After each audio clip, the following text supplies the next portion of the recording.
तो गाइस अगर आप लोगों को गूगल पे एप्लीकेशन यूज करते समय एरर कोड B3 और एरर कोड U28 अगर ये दोनों एरर आ रहे हैं तो आप लोग समझ लीजिए कि आप लोग बिल्कुल सही वीडियो पर आए हैं, क्योंकि इस वीडियो में आप लोग को ये नहीं बताने वाला हूं कि गूगल पे एप्लीकेशन का कैसे मेमोरी क्लियर कीजिए, स्टोरेज क्लियर कीजिए, एप्लीकेशन को अनइंस्टॉल करके दोबारा से इंस्टॉल कीजिए। ये फालतू और बकवास सॉल्यूशन आप लोग को नहीं देने वाला हूं। वास्तव में एरर कोड B3 क्यों आ रहा है, एरर कोड U28 क्यों आ रहा है, कैसे इसे ठीक करेंगे, ये आप लोग को बताने वाला हूं। देखिए, जब आप लोग ये पता कर लेते हैं ना कि आखिर एरर क्यों आ रहा है, क्या कारण है कि यह एरर आ रहा है, तो इसका सॉल्यूशन 50% तुरंत ही मिल जाता है। तो सबसे पहले हम लोग यहाँ पर देखेंगे कि आखिर एरर कोड B3 क्यों आ रहा है और एरर कोड U28 क्यों आ रहा है। तब आप लोग को सॉल्यूशन समझ लीजिए 50% तुरंत आप लोग को मिल जाएगा। लेकिन मैं आप लोग को 100% बताने वाला हूँ कि कैसे इसे फिक्स करेंगे। तो वीडियो को बिना स्किप किए पूरा देखिएगा, जिससे कि आप लोग को सही और सटीक जानकारी मिल सके। तो चलिए मैं चलता हूँ अपने मोबाइल स्क्रीन पर और आप लोगों को एक एक एरर के बारे में बताता हूँ।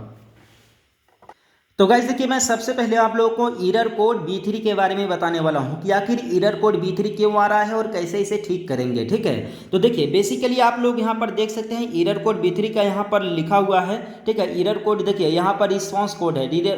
रिस्पांस कोड का मतलब ये है कि एरर कोड जो कि यूपीआई में एरर आता है। ठीक है, यहाँ पर देखिए B3 लिखा हुआ है। अब B3 एरर क्यों आता है, इसका डिस्क्रिप्शन देख लीजिए क्यों आता है। Transaction not permitted to the account, यानी कि जो ट्रांजेक्शन आप कर रहे हैं, ठीक है, गूगल पे, फोन पे के थ्रू या फिर अपने बैंक अकाउंट को लिंक कर रहे हैं, तो वो बैंक अकाउंट ट्रांजेक्शन करने की अनुमति आप लोगों को नहीं दे रहा है, जिसकी वजह से आपके खाते में एरर कोड B3 आ रहा है। अब देखिए एग्जाम्पल यहाँ पर दिया गया है कि आपके खाते में क्या क्या हो सकता है। ठीक है, तो आप यहाँ पर देख सकते हैं एग्जाम्पल लिखा हुआ है। हो सकता है कि आपका खाता माइनर अकाउंट हो, यानी कि आपका खाता जो है कि 18 साल से पहले खुला हुआ हो। ठीक है, इसके बाद हो सकता है कि आपका प्रोप्राइटर अकाउंट हो। ठीक है, इसके बाद ये हो सकता है legal case against the account, यानी कि लीगल केस का मतलब ये हो सकता है कि आपका जो अकाउंट है वो क्राइम ब्रांच के द्वारा जो है कि ब्लॉक कर दिया गया हो, बैंक बंद कर दिया गया हो, या फिर बैंक के द्वारा आपके खाते को होल्ड कर दिया गया हो, या फिर अदर केस हो सकता है कि आपके खाते में KYC अपडेट ना हो। तो ये सारी चीज़ें हो सकती हैं जिसकी वजह से आपके खाते में एरर कोड B3 का इशू आ रहा है। अब देखिए ये प्रॉब्लम कैसे फिक्स होगा, इसके लिए आप लोग को पता चल ही गया होगा कि आप लोग को ब्रांच विजिट करना पड़ेगा। ब्रांच विजिट करके आप लोगों को KYC अपडेट कराना होगा, और जो ट्रांजैक्शन नॉट परमिटेड यहाँ पर है, यानी कि परमिट नहीं किया जा रहा है बैंक के द्वारा आपके खाते से ट्रांजैक्शन को, तो उसे परमिट लेना है, यानी कि एस करवाना है। कुल मिलाकर के बात करें तो आप लोग KYC अपडेट जब करा लेंगे तो आप लोग का लगभग ये प्रॉब्लम फिक्स हो जाएगा, बशर्ते क्राइम ब्रांच के द्वारा या फिर किसी और कारण की वजह से आपके खाते को होल्ड ना किया गया हो, ब्लॉक ना किया गया हो।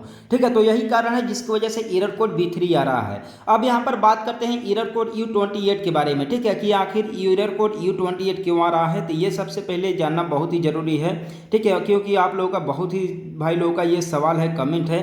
तो यहाँ पर आप देख सकते हैं कि यहाँ पर error code U28 PSP not available लिखा हुआ है। ठीक है, आप यहाँ पर ध्यान से देख सकते हैं कि यहाँ पर लिखा हुआ है U28 PSP नॉट अवेलेबल। ठीक है, तो यहाँ पर बेसिकली PSP का अगर पूरा नाम की अगर मैं बात करूँ तो आप लोग जब सर्च करेंगे गूगल में, ठीक है, बैंकिंग टर्म्स में, तो आप यहाँ पर देख सकते हैं कि यहाँ पर प्ले स्टेशन पोर्टेबल है। ये देखिए गेमिंग के केस में है। यहाँ पर बैंक अकाउंट में देखेंगे तो आप यहाँ पर देख सकते हैं पेमेंट सर्विस प्रोवाइडर लिखा हुआ है, यानी कि U28 का एरर यहाँ पर शो करता है PSP, जो यानी कि पेमेंट सर्विस प्रोवाइडर। ठीक है, तो यहाँ पर बेसिकली देखिए ये तो जो आप लोग को एरर मिला अभी B3, एरर कोड B3, ये एरर जो है कि आपके जो है कि बैंक से रिलेटेड है। ठीक है, लेकिन यहाँ पर U28 का मतलब है कि यहाँ पर लिखा हुआ payment service provider not available, यानी कि आपके गूगल पे से दिक्कत है। ठीक है, आपका गूगल पे यहाँ पर वर्क नहीं कर रहा है आपके लिए। ठीक है, तो उसके लिए आप लोगों को सिंपली एप्लीकेशन को अपडेट कर लीजिए, ये प्रॉब्लम फिक्स हो जाएगा। U28 जो आ रहा है, या फिर बैंक का या फिर जो है कि गूगल पे का सर्वर का दिक्कत इशू है। ठीक है, लेकिन ये ठीक हो जाएगा। लेकिन जो एरर कोड B3 है ये आपके खाते से दिक्कत है। अब देखिए जो दोनों के दोनों एरर हैं, एरर कोड B3 और एरर कोड U28, तो एरर कोड B3 आपके खाते से दिक्कत है, खाते में KYC अपडेट जा करके करा लेंगे तो ये प्रॉब्लम फिक्स हो जाएगा। और जो एरर कोड U28 है ये गूगल पे से दिक्कत है और गूगल पे इसे जल्दी ही फिक्स कर देगा। ठीक है, तो आई होप कि इस वीडियो के माध्यम से आप लोगों को क्लियर हो गया होगा कि कौन सा एरर क्यों आ रहा है और कैसे इसे ठीक करना है। तो चैनल को सब्सक्राइब कर देना, वीडियो को लाइक कर देना। मिलते हैं फिर किसी नेक्स्ट वीडियो में एक नए अपडेट के साथ।